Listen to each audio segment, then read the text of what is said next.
செலவில் வெளிநாடுகளுக்கு சுற்றுலா அழைத்து செல்வதற்கான எக்கச்சக்கமான விளம்பரங்கள் இன்ஸ்டாகிராமில் கொட்டி கிடக்கின்றன. அப்படி ஒரு விளம்பரத்தை நம்பிதான் மதுரையை சேர்ந்த தமிழேந்திரன் என்பவரும் பெரும்பாக்கத்தை சேர்ந்த சுமேஷ் என்பவரும் லட்சக்கணக்கில் பணத்தை இழந்திருக்கிறார்கள். இவர்களுக்கு விபூதி அடித்து ஏமாற்றியவர் ராஜதுரை. தமிழேந்திரனும் அவரது நண்பர்களும் தாய்லாந்துக்கு சுற்றுலா செல்ல நினைத்திருக்கிறார்கள். அதற்கு ஏற்ற நிறுவனத்தை தேடிய போதுதான் ராஜதுரை நடத்தி வந்த ட்ரிப்ஸ் ஹாலிடேஸ் என்ற நிறுவனத்தை பற்றி தெரிய வந்திருக்கிறது. இன்ஸ்டாகிராமில் ட்ரிப்ஸ் ஹாலிடேஸ் நிறுவனத்தின் விளம்பரத்தை பார்த்து ராஜதுரையை அணுகியிருக்கிறார் தமிழேந்திரன்.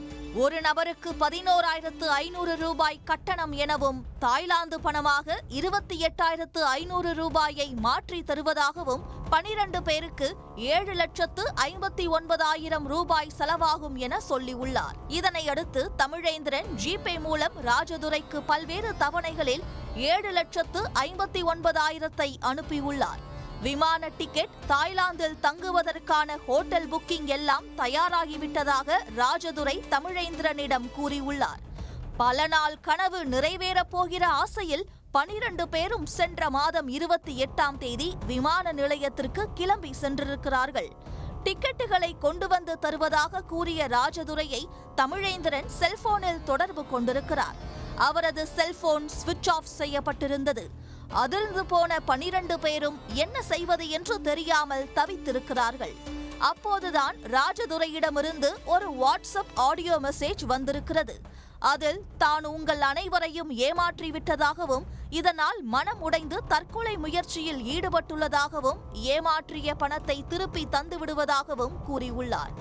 இதனால் அதிர்ந்து போன தமிழேந்திரனும் அவரது நண்பர்களும் தாய்லாந்து கனவை கைவிட்டுவிட்டு வீட்டுக்கு கிளம்பி சென்றிருக்கிறார்கள்.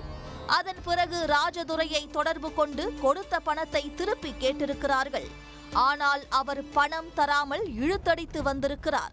ஒரு கட்டத்துக்கு மேல் பொறுமை இழந்த தமிழேந்திரன் சென்னை 1000 விளக்கு காவல் நிலையத்தில் புகார் அளித்திருக்கிறார். இதே போன்றதொரு புகாரை ராஜதுரை மீது பெரும்பாக்கத்தை சேர்ந்த சுமேஷும் சென்னை காவல் ஆணையர் அலுவலகத்தில் அளித்திருந்தார். சுமேஷ் சுற்றுலா அழைத்து செல்லும் ஏஜென்ட்டாக செயல்பட்டிருக்கிறார். அவரின் வாடிக்கையாளர்கள் 49 பேரை ரவுண்ட் ட்ரிப் அடிப்படையில் காஷ்மீருக்கு சுற்றுலா அழைத்து செல்ல திட்டமிட்டிருக்கிறார். இதற்கான விமான டிக்கெட்டை எடுப்பதற்காக ராஜதுரையின் ட்ரிப்ஸ் ஹாலிடேஸ் நிறுவனத்தை அணுகியுள்ளார். அந்த நிறுவனத்தை சேர்ந்த கௌதம் கார்த்திக் என்ற நபர் சுமேஷிடம் பேசியுள்ளார். 49 பேருக்கு டிக்கெட் எடுக்க 8,80,000 ரூபாய் செலவாகும் என கூறியுள்ளனர். அதன்படி டிக்கெட்டுக்கான பணத்தை டிஜிட்டல் பரிவர்த்தனை மூலம் சுமேஷ் அனுப்பியுள்ளார். சுற்றுலா தேதி நெருங்கிய நிலையில் சுமேஷை தொடர்பு கொண்ட கௌதம் கார்த்திக் இண்டிகோ விமானத்தில் டிக்கெட் புக் செய்ததாகவும் கடைசி நேரத்தில் அவை ரத்தாகிவிட்டதாகவும் பணத்தை திரும்ப பெறுவதற்கான நடவடிக்கைகளை எடுத்து வருவதாகவும் கூறி அதிர வைத்திருக்கிறார். தனது வாடிக்கையாளர்களை இழந்துவிடக் கூடாது என்பதற்காக சுமேஷ் அவசரமாக 5 லட்சம் ரூபாயை செலவு செய்து வேறு ஒரு விமானத்தில் டிக்கெட் எடுத்து வாடிக்கையாளர்களை சுற்றுலாவிற்கு அனுப்பி வைத்திருக்கிறார். ஒரு கட்டத்திற்கு பிறகுதான் ட்ரிப்ஸ் ஹாலிடேஸ் நிறுவனம் காஷ்மீர் செல்வதற்கு விமான டிக்கெட்டுகளை எடுக்காமலேயே ஏமாற்றியிருப்பது சுமேஷுக்கு தெரிய வந்திருக்கிறது. இதனையடுத்து அவர் அந்த பணத்தை மீட்டு தருமாறு புகார் அளித்திருக்கிறார். 2 புகாரின் பேரில் வழக்கு பதிவு செய்த 1000 விளக்கு போலீசார் ராஜதுரையின் நிறுவனமான ட்ரிப்ஸ் ஹாலிடேஸின் இன்ஸ்டா கணக்கிற்கு சுற்றுலா செல்லும் வாடிக்கையாளர் போல் மெசேஜ் அனுப்பி அவரை தனியே வரவழைத்து கைது செய்திருக்கிறார்கள். போலீசாரின் முதல்கட்ட விசாரணையில் கைதான ராஜதுரை உதவி ஆய்வாளரின் மகன் என்று தெரிய வந்திருக்கிறது. மேலும் அவர் சுற்றுலா அழைத்து செல்வதாக கூறி பலரிடம் மோசடி செய்ததும் அம்பலமாகியுள்ளது.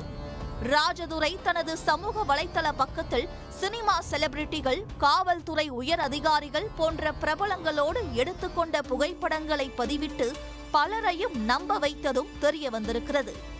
ராஜதுரை தனியாளாக இந்த மோசடியில் ஈடுபட்டிருக்கிறாரா அல்லது இவருக்கு பின்னணியில் வேறு யாரேனும் உள்ளனரா, எத்தனை பேரிடம் எவ்வளவு பண மோசடி செய்திருக்கிறார் போன்ற தகவல்கள் குறித்து போலீசார் விசாரணை நடத்தி வருகின்றனர். முழுமையான விசாரணைக்கு பிறகே அனைத்து உண்மைகளும் தெரியவரும். உடனுக்குடன் செய்திகளை தெரிந்து கொள்ள சன் நியூஸ் பெல் ஐகானை கிளிக் பண்ணுங்க.